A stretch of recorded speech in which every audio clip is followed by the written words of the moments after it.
There is a law, immutable and indifferent to your opinion of it, that governs every exchange between human beings, the law that power gravitates to the mind most prepared to receive it. Whether you are aware of it or not, every conversation, every negotiation, every opportunity you will encounter in your lifetime is a test of your inner mastery. And the one truth that most men never discover is this: it is not the cleverest, nor the loudest, nor the most aggressive who commands the field. It is the one whose inner world is ruled by discipline, calm, and deliberate intention. Before you can get what you want from anyone, you must first master yourself so completely that no external force, not flattery, not insult, not urgency, not fear, can pull you from the throne of your own mind. Emotional detachment, my friend, is not coldness, nor is it indifference. It is supreme control. It is the condition of mind in which you respond only to the dictates of your purpose, never to the accidents of your surroundings. When you are emotionally attached to the approval of others, you give them a lever by which they may move you at their will. They need only threaten to withhold that approval, and you will betray your principles, abandon your plans, and forfeit your power. But the man who has severed this invisible chain, who has taken back from the world the authority over his own state of mind, becomes unshakable. He becomes like the mountain that does not bow to the wind, no matter how violently it blows. There is a difference between reaction and response, and the gulf between the two is the gulf between mediocrity and mastery. Reaction is the reflex of the untrained mind, automatic, impulsive, governed by emotion. Response is the conscious choice of the disciplined mind, deliberate, strategic, aligned with a definite purpose. The man who reacts is a slave to his surroundings. The man who responds is a master of them. It is here that I must give you the first principle: definiteness of purpose. Without a definite purpose, detachment is impossible. For if you do not know precisely what you want, you will be swept along by every emotional current, distracted by every glittering object, seduced by every opportunity that promises temporary pleasure but leads you away from your true aim. Purpose is the anchor of the mind. Without it, your thoughts will drift and your emotions will own you. Let us be clear. Definiteness of purpose is not a vague desire for success or happiness. It is a clearly defined objective, measurable and certain, backed by the unwavering decision that you will have it not merely if conditions are favorable, but regardless of conditions. The mind that operates under such a purpose sees every human interaction differently. No longer is the question, do they like me? Or will they give me what I want? The question becomes, what is the next deliberate step toward my definite end? This shift alone transforms your dealings with men from timid petitions to calculated movements in a grand strategy. The second principle is self-discipline. If definiteness of purpose is the compass, self-discipline is the hand that keeps the needle steady. Without discipline, your mind is like a fine racing ship whose rudder is at the mercy of the waves.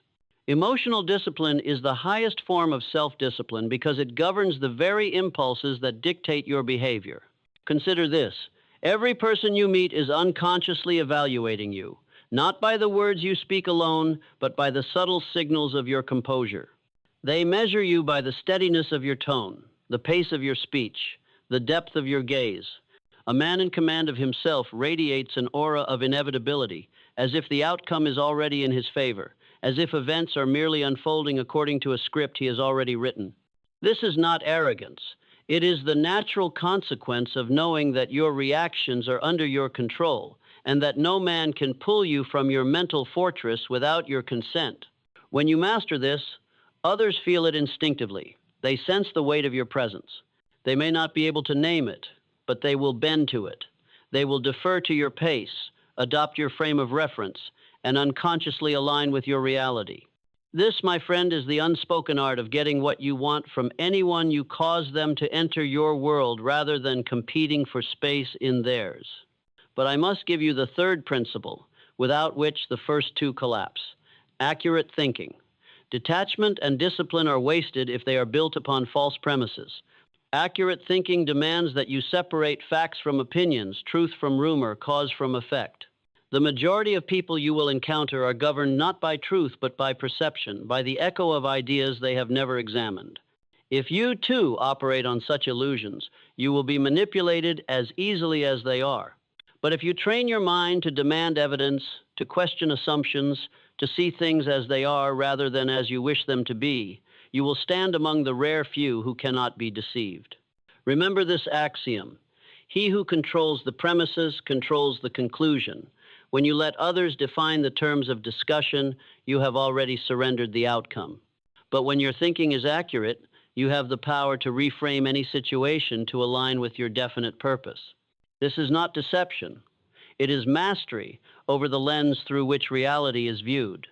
You will notice as you grow in this practice that emotional detachment gives you a peculiar advantage: time. When others rush to answer, to defend, to justify, you remain silent. You listen. You watch. In the space between stimulus and your chosen response, you see things they cannot, the patterns of their thinking, the hidden motives behind their words, the fears they are trying to conceal. This time, this mental breathing space is where influence is forged. The one who controls the tempo controls the exchange. And here is the cause and effect law that governs this. If you allow emotions to govern your actions, you forfeit your power. But if you command your thoughts, you command your future. This is not a poetic flourish. It is the cold arithmetic of achievement. A single uncontrolled outburst can destroy years of work. A single moment of restraint can secure an empire. To get what you want from anyone, you must be more interested in the outcome than in the impression. You must be willing to walk away from approval if it does not serve your purpose. You must be ready to remain silent when your ego is begging you to speak. You must be prepared to appear unshaken when the world expects you to break. These are the moments that separate those who merely wish for power from those who possess it. The man who has mastered himself cannot be bought with praise nor destroyed by insult.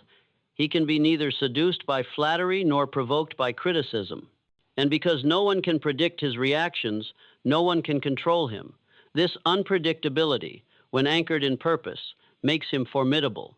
Others must approach him carefully, measure their words, and consider his perspective, because they know he cannot be pushed, he can only be persuaded, and persuasion on his terms is influence at its highest degree. And so I tell you, if you would have the cooperation, the resources, and the allegiance of others, first take from them their only weapon against you, your own uncontrolled emotions. Then replace it with the one thing they cannot resist: the calm certainty of a man who knows where he is going, why he is going there, and that nothing on earth will turn him from his path.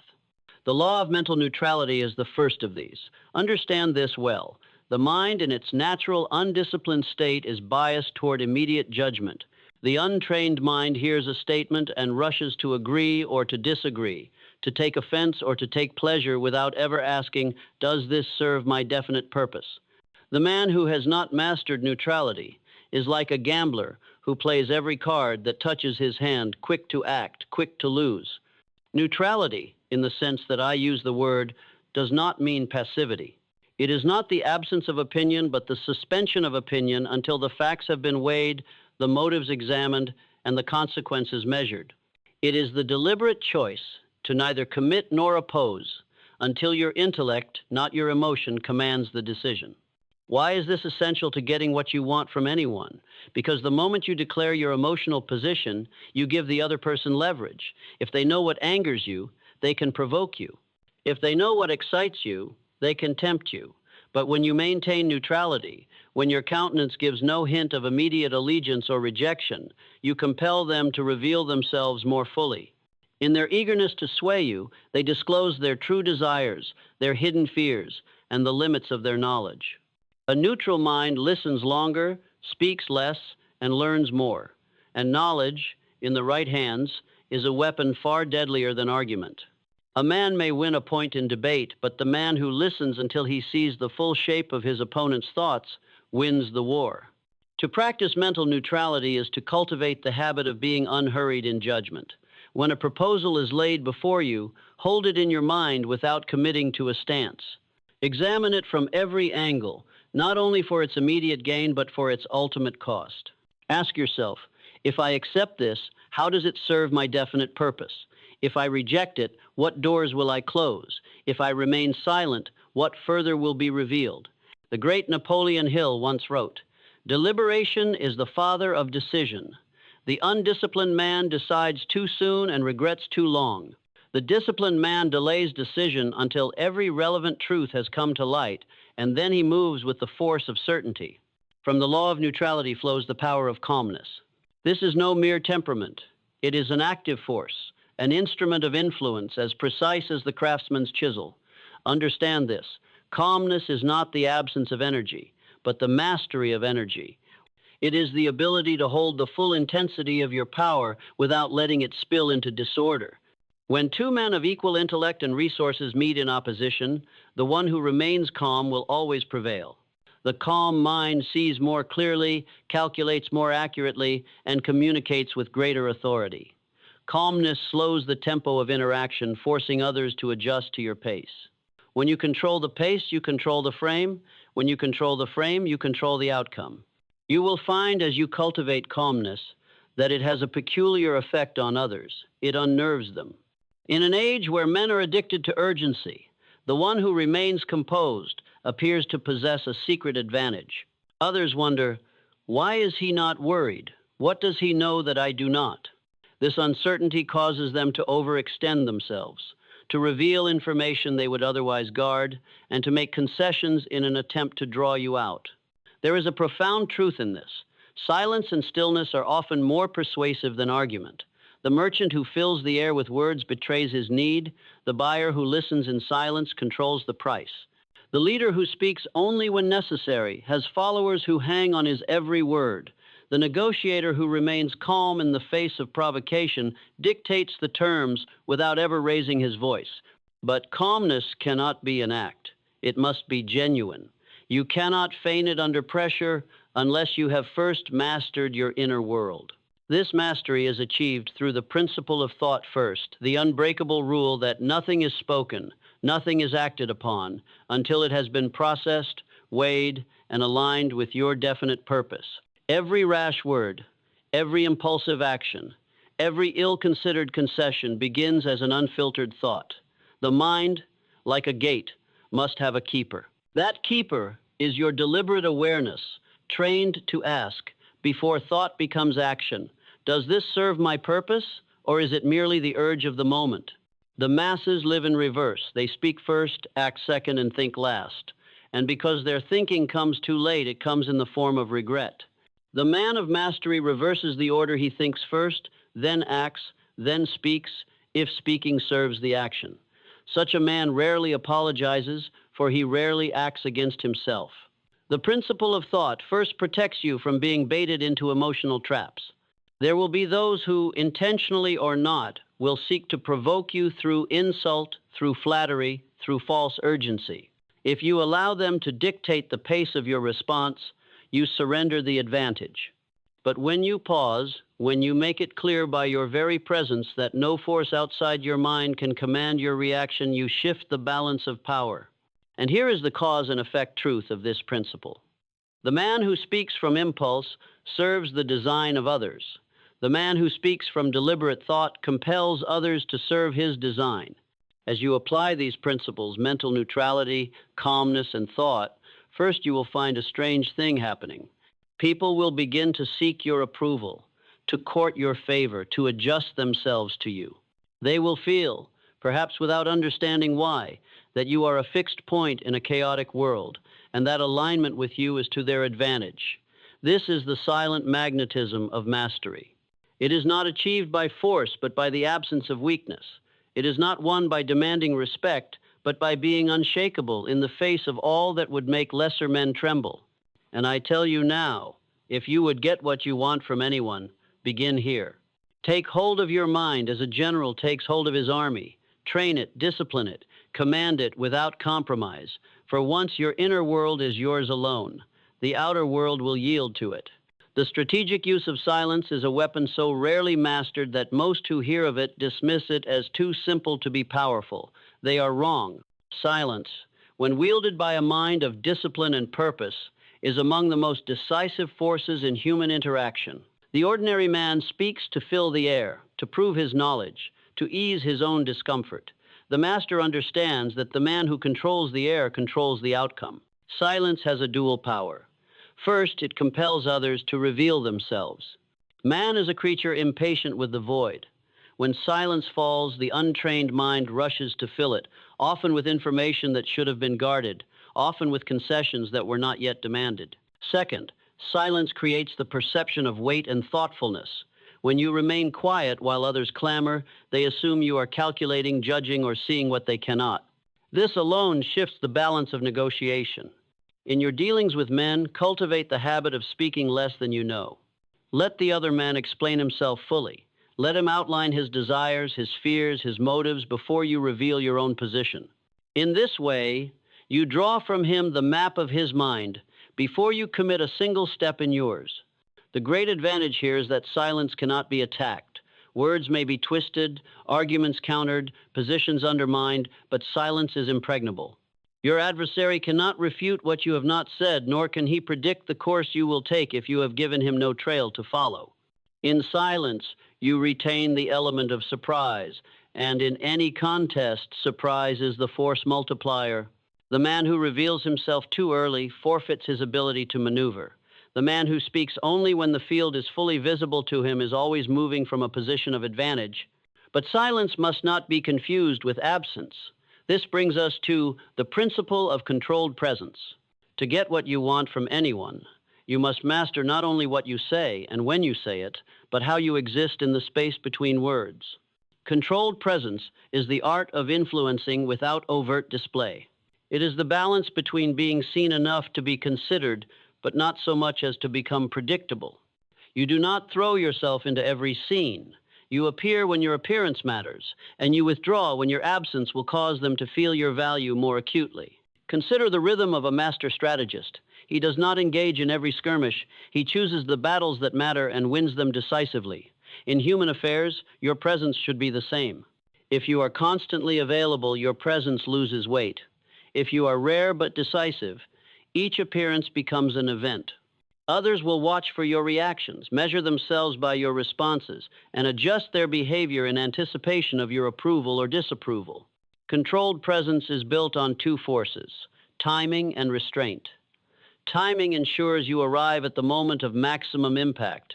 Restraint ensures you do not squander your influence by overexposure. When you do speak, when you do act, it should be as though the air itself has shifted. Those in your presence should feel they have been brought into alignment with something deliberate, something inevitable. Now we come to the discipline of withdrawing emotion before decision. This is where the true battle is fought not against others, but within your own mind. The average man decides while under the influence of emotional tension, excitement, fear, anger, urgency. In these states, the mind is not free. It is shackled to the chemical storm within the body. And as long as the body commands the mind, the man is a servant, not a master. To withdraw emotion before decision is to delay action until the heat has cooled and clarity has returned. This is not hesitation. It is preparation. The general does not send his army into battle in the dark. He waits for daylight, for the ground to be surveyed, for the enemy's position to be understood. Likewise, you must never decide in the shadows of emotional upheaval. The moment you feel urgency pressing against your mind, step back. The moment you feel the sting of insult or the rush of desire, step back. Put distance between stimulus and decision until you can see the matter from the high ground of reason. From that vantage, you will see options invisible to the man who charges blindly forward. Those who master this discipline become feared in negotiation, respected in leadership, and unshakable in crisis. Why? Because they are immune to the most common weapons used against men, provocation and temptation. When neither insult nor flattery can move you, when neither urgency nor allure can bend your will, you stand as an immovable force in the affairs of men. And those who cannot move you must move around you, accommodating your terms, whether they know it or not. And so the chain is forged. Silence gives you the space to read the field. Controlled presence ensures you appear at the moment of greatest influence. The withdrawal of emotion before decision ensures that when you act from the seat of power, not from the stirrings of impulse. Here lies the truth few will admit. Most of the victories attributed to charisma or genius are nothing more than the result of discipline applied in these quiet, invisible ways. The world is moved not by the loudest voice, but by the steadiest hand. Now we turn to an even sharper instrument, one I call the economy of words, and from there we will proceed into the law of psychological gravity and the subtle art of suggestion without asking. These principles will carry us further into the realm where the mind itself becomes the only currency you need to get what you want from anyone. The economy of words is a law as binding in the realm of influence as gravity is in the physical world. The weak man believes persuasion is achieved through abundance of speech, by flooding the listener with arguments, explanations, and reassurances. The master knows the opposite is true. The more valuable the coin, the fewer you need to spend. Words, like currency, lose value through overuse. When every sentence is deliberate, measured, and necessary, it carries the weight of law. In every human exchange, there is a silent negotiation of authority. The one who feels compelled to speak more is seeking to prove himself. The one who speaks less is assumed to already possess authority. The man of mastery does not seek validation through words. His presence, his composure, his certainty speak for him before his mouth opens. The economy of words forces the listener to assign meaning to each statement you make. When you choose your words as a jeweler selects stones, you eliminate the superfluous and leave only the flawless. Each sentence becomes an instrument, cutting directly to the point.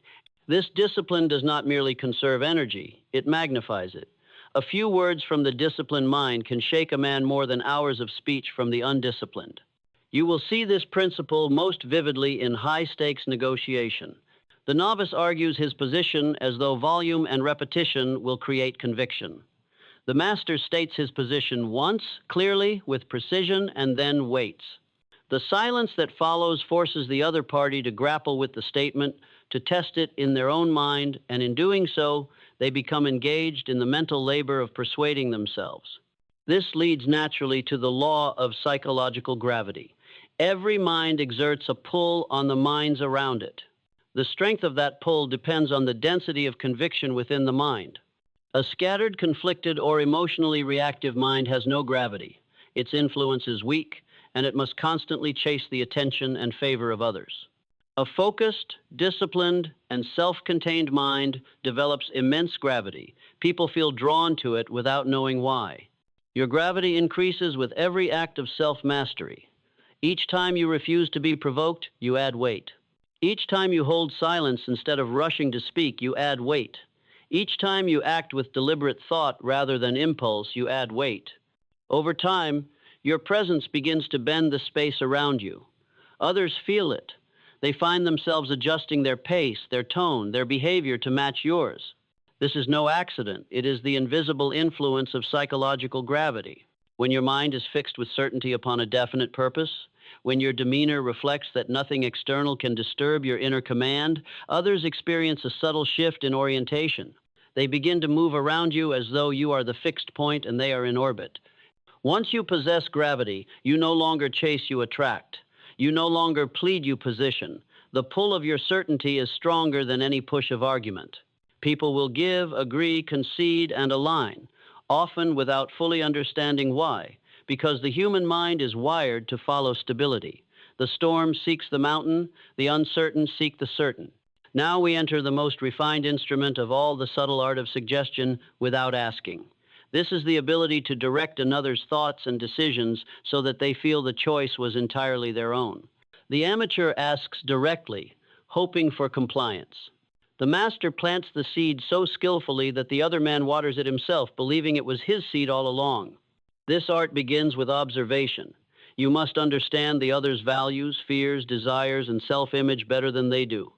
You then shape your statements and questions in such a way that the path you wish them to take appears to be the most natural expression of who they already believe themselves to be. For example, if you want a man to take a particular course of action, do not tell him what to do. Instead, speak to the principles he prides himself on: his sense of honor, his desire for efficiency, his wish to be seen as decisive. Frame your observations so that the action you desire aligns perfectly with these traits. He will take the step, not because you asked, but because in his mind it confirms the identity he values. In this way, you sidestep resistance entirely. Resistance arises when a man feels he is being directed. Suggestion works because he believes he is acting of his own accord. This is why suggestion without asking is infinitely more powerful than command. It allows the other to preserve his pride while serving your purpose. When combined with psychological gravity, controlled presence, and the economy of words, suggestion without asking becomes nearly irresistible. People will act in ways that serve your definite purpose, not because you force them, but because your influence has shaped the mental environment in which their decisions are made. This is the height of mastery, to cause men to move in your favor without ever appearing to push them. Here, you no longer rely on direct confrontation. You work through alignment, through framing, through the invisible levers of thought and identity. And from this point, we can progress to the next set of governing laws: the command of emotional contrast, the art of reversing pressure, and the doctrine of the last word without speaking it. These will take us further into the realm where persuasion becomes not a contest of will, but the natural consequence of superior mental architecture. The command of emotional contrast is one of the most decisive instruments in shaping human behavior, yet few understand it because they themselves are slaves to its effects. Emotional contrast is the deliberate use of changes in tone, intensity, and presence to create impact. The average man lives at the mercy of his own emotional fluctuations, high when events favor him, low when they do not, and because his changes are involuntary, they hold no power. The master uses contrast intentionally, as the painter uses light and shadow to give depth and dimension to his art. When you remain steady and calm for long periods, a sudden increase in intensity, a sharper gaze, a lean forward, a firm change in tone strikes like a hammer. It penetrates where constant force would only dull the senses. Likewise, when you maintain intensity and then suddenly withdraw into a pause, the silence becomes deafening. The other person leans in, physically or mentally, to fill it. This principle works because the human mind measures value by change. The man who is always calm is seen as passive. The man who is always intense is seen as desperate. But the man who controls both states and moves between them deliberately becomes unpredictable, magnetic, and compelling. In influence, the contrast is the emphasis. Without it, your impact fades into the background noise of their habitual thinking. Closely tied to contrast is the art of reversing pressure. Most negotiations, arguments, and requests fail because the one making them pushes too hard, too directly, creating resistance. Human nature is such that we resist being told what to do. The harder we are pushed, the stronger we push back. The master does not meet resistance with more pressure. He reverses it.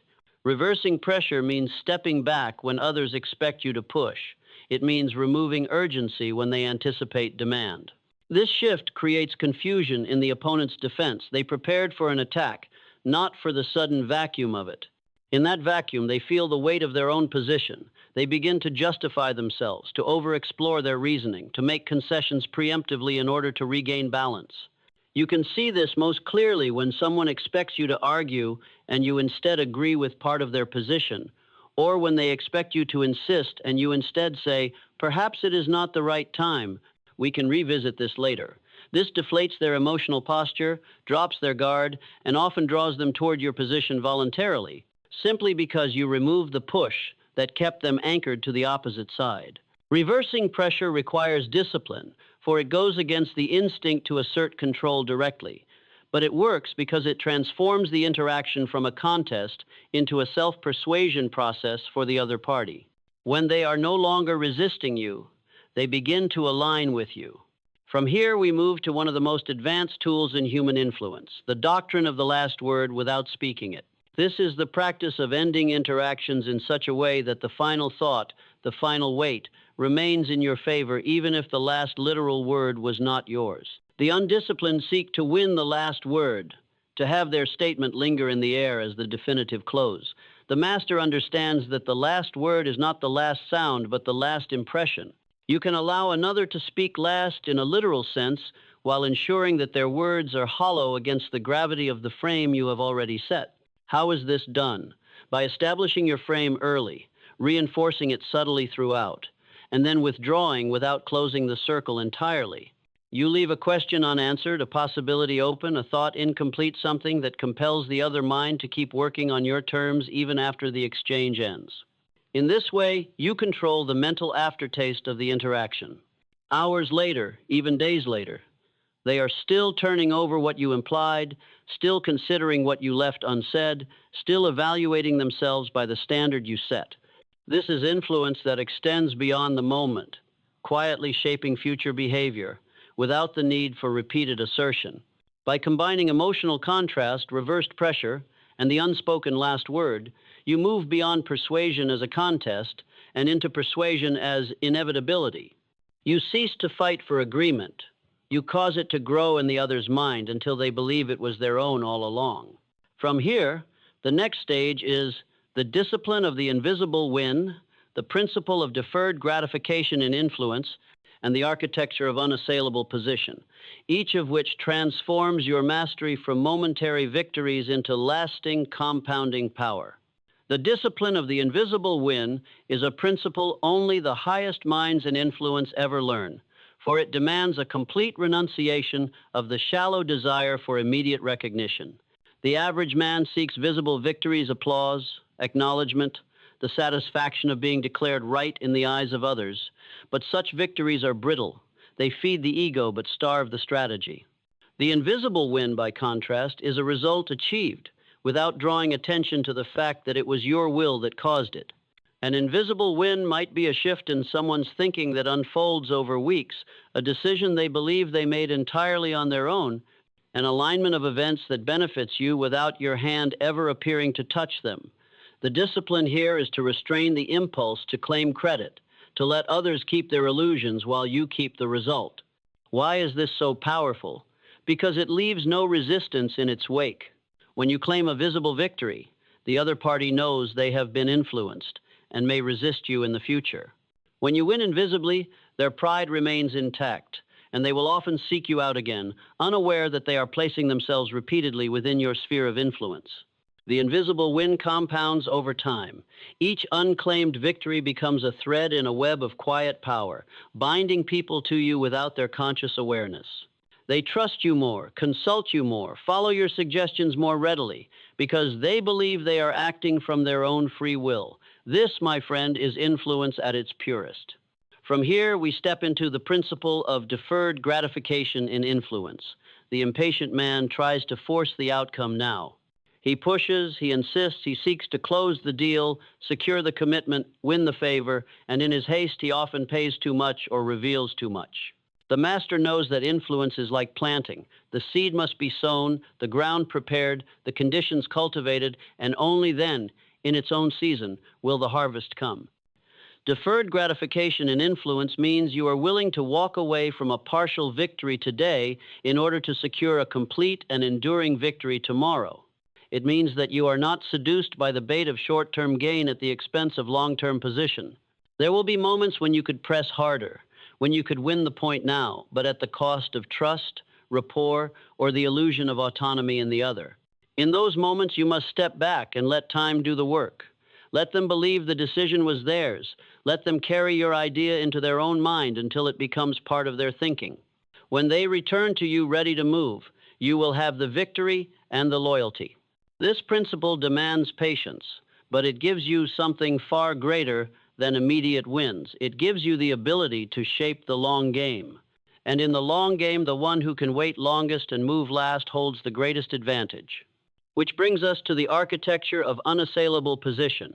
This is the ultimate state in influence, to arrange matters so that no matter how events unfold, your position remains secure and your leverage intact. An unassailable position is built by combining several elements. Independence of need. You never become so dependent on another person's decision that their refusal can harm you. Multiple lines of leverage. You cultivate several paths to your objective so that if one is blocked, another remains open. Reputation for strength and fairness. Others know you cannot be easily moved, but also that you deal justly. This prevents unnecessary opposition. Control of information. You manage what is known about your intentions and capabilities so that others cannot fully map your position. When you hold an unassailable position, you are never at the mercy of the other's will. You can afford to wait, to negotiate from a place of calm certainty, because you know that the structure you have built cannot be dismantled by a single refusal or betrayal. And here is the law that binds all these together. The man who depends on chance must hurry. The man who depends on position can afford to wait. Most lose in negotiation not because they are out-argued, but because they are out-positioned before the argument even begins. With the invisible win, deferred gratification, and unassailable position, you are no longer merely persuasive, you are inevitable. Your influence is no longer an act performed in moments. It becomes a constant, ambient force in your environment. From here, we move into the law of framing reality, the subconscious pull of status, and the principle of self-containment as magnetism, each of which will extend your mastery from individual interactions to the shaping of entire environments in which your will operates without resistance. The law of framing reality rests on a single truth. Human beings do not respond to reality itself, they respond to their perception of reality. Whoever defines the frame through which events, offers, and relationships are viewed controls the meaning assigned to them, and whoever controls meaning controls action. Framing is the subtle, invisible process of establishing what something is before the other person has a chance to decide for themselves. If you frame an opportunity as rare, they will value it more. If you frame an action as consistent with their principles, they will defend it as their own. If you frame a delay as preparation for something greater, they will wait without resentment. The weak man enters an interaction inside the other's frame, answering their questions, accepting their definitions, defending himself against their terms. The master immediately establishes his own frame, often without announcing it. He speaks from the position of one whose perspective is already the standard. He does not try to win the frame, he simply acts as if it were already the accepted reality, and by doing so, causes others to unconsciously adopt it. From framing, we move to the subconscious pull of status. Every human being is tuned, consciously or not, to the hierarchy of their environment. They notice who commands respect, who sets the pace, who must adapt, and who can remain unmoved. Status is not loud. In fact, it is diminished by trying to prove it. It is reinforced by behavior that says, I do not need to win your approval, for my value is already established. In practical terms, the subconscious pull of status means that when you carry yourself with the calm assurance of one who belongs at the top of the order, others will often defer without realizing why. They sense that your energy does not reach upward seeking permission, it radiates outward, expecting alignment. This is why the master of influence avoids actions that signal neediness, excessive explaining, or chasing. Each of these communicates that your value is dependent on the other, and once you broadcast dependence, your status and your pull diminishes. This leads us to the principle of self-containment as magnetism. Self-containment is the disciplined refusal to leak your energy, emotions, and intentions unnecessarily. It is the opposite of overexposure. When you are self-contained, you reveal only what is useful, speak only when needed, and keep the core of your plans and desires shielded from the unpredictable currents of others' influence. Magnetism emerges because human nature is drawn to mystery. The self-contained man invites curiosity. Others want to know what he is thinking, what he intends, what he may do next. But because he does not feed that curiosity with constant disclosure, they remain engaged, leaning toward him, giving more of their attention, and seeking his presence more often. When self-containment is combined with framing and status, you become the center of gravity in any environment. The frame is yours, the hierarchy adjusts around you, and your silence holds more influence than another man's speech. Now, as we approach the close, all these principles converge. Emotional detachment ensures you are never moved against your will. Mental discipline keeps your actions aligned with a definite purpose. The strategic tools silence, controlled presence, invisible wins, deferred gratification, unassailable position ensure you are never cornered, never hurried, never reactive. Framing, status, and self-containment ensure that others are drawn into your orbit, adapting themselves to you rather than the reverse. And here at the summit of all this is the ultimate truth. The one who masters himself will, in time, master the terms upon which he deals with others. To get what you want from anyone is not to trick them, nor to overpower them, but to become the kind of person whose clarity, control, and certainty make alignment with you the most natural and advantageous choice they can make. You are not chasing agreement. You are building a reality in which your purpose is the central, stabilizing force. You will find, when you live this way, that the world begins to rearrange itself in your favor. Opportunities present themselves without your pursuit. People offer resources before you ask. Doors open not because you demanded them to, but because your presence made it inevitable. And so I leave you with this, not as inspiration, but as instruction. Guard your emotions as you would guard your wealth. Discipline your mind as a general disciplines his army. Speak with precision. Act with purpose. Wait with patience. Position yourself so that no man's refusal can destroy you. Let your presence carry the weight of your certainty, and let your certainty become the law of your world. Do this, and you will no longer ask, "How do I get what I want from anyone?" You will instead live in such a way that the question becomes irrelevant, for the current of life itself will carry you toward it, and those you meet will become not obstacles, but instruments of the destiny you have already claimed.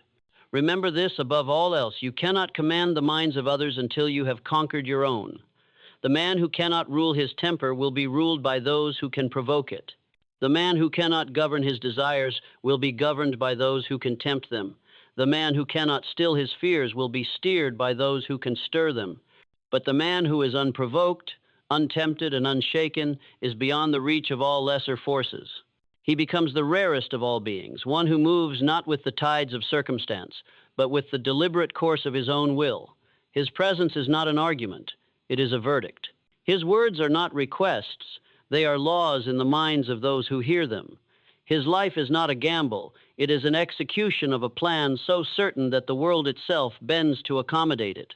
And if you would be such a man, if you would stand where no insult can diminish you, no flattery can seduce you, no urgency can shake you, then begin now, this very moment, to take back the seat of power in your own mind. Speak less, think more, act with purpose. Let every choice you make serve your definite aim, and let no aim be so small that it does not command your full allegiance. For when you have mastered yourself to this degree, you will no longer be at the mercy of chance, of men, or of time. You will carry with you the silent authority of one who does not ask, he receives. You will need no tricks, no force, no deceit. The world will give to you not because you demand it, but because it cannot help itself. And then you will understand the final secret. You do not get what you want from anyone by taking it. You get it by becoming the kind of man from whom it is never withheld.